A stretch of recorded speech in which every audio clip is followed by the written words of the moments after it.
For more than 40 years, Ron Magill has been getting his hands dirty at zoos. His job is communications director at Zoo Miami, but he is so much more. He's been honored as a photographer and has won 5 Emmys, but he wants to leave something bigger than a trophy case behind.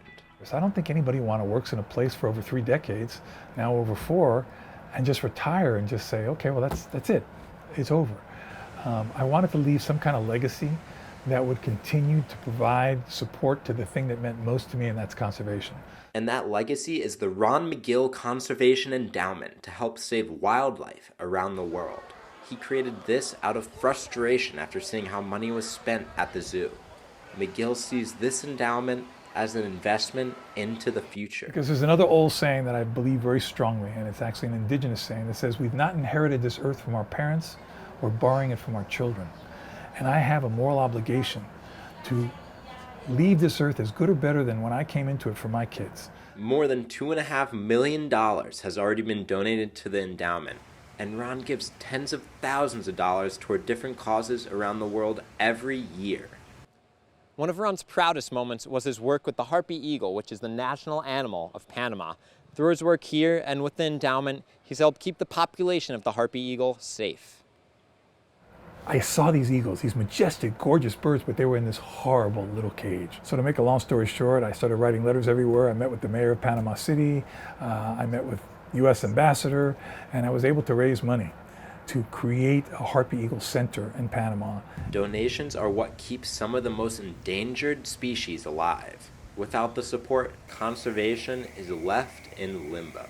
And we rely on that community support so that we can help all of these animals and ecosystems. You know, we think past just animals here at Zoo Miami. We think about entire ecosystems, we think about communities. Right in the zoo's backyard, conservation efforts have been underway.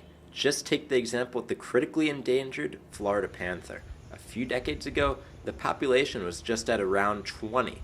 Now, that sits around 200. Thanks in big part to the cooperation with the cattle ranchers in the state. It's a program trying to educate these folks, the ranchers, to say, listen, we can learn to coexist with these panthers, have programs that help compensate the ranchers for loss, if they have loss of cattle, but by letting the panthers get north of the Caloosahatchee and expand, there's quite a bit of habitat in the northern part of the state that can support panthers.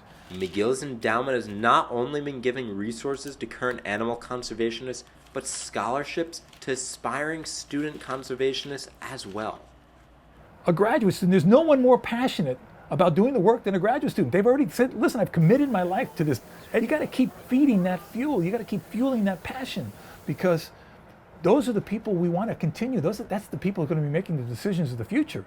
One of the students that has gotten help is Clara Figueredo, and she credits the scholarship she got with allowing her to do more sea turtle and shark research. It was a big interest of mine and also my co-investigator to get our scientific diving licenses. So we decided to do that. That's pretty expensive. So we invested that money into getting certified, basically. Anyone can donate to the Ron Magill Endowment Fund, but even if you're not able to, there are many other ways to help with conservation efforts. Knowing if you're buying something from the grocery store that's sustainable palm oil or not, because if you're supporting unsustainable palm oil, you're helping lead to the destruction of rainforest in Borneo and Sumatra, where the orangutan lives. So, looking around and putting in the work to make sure future generations aren't left with a worse planet is at the heart of what Magill sets out to do.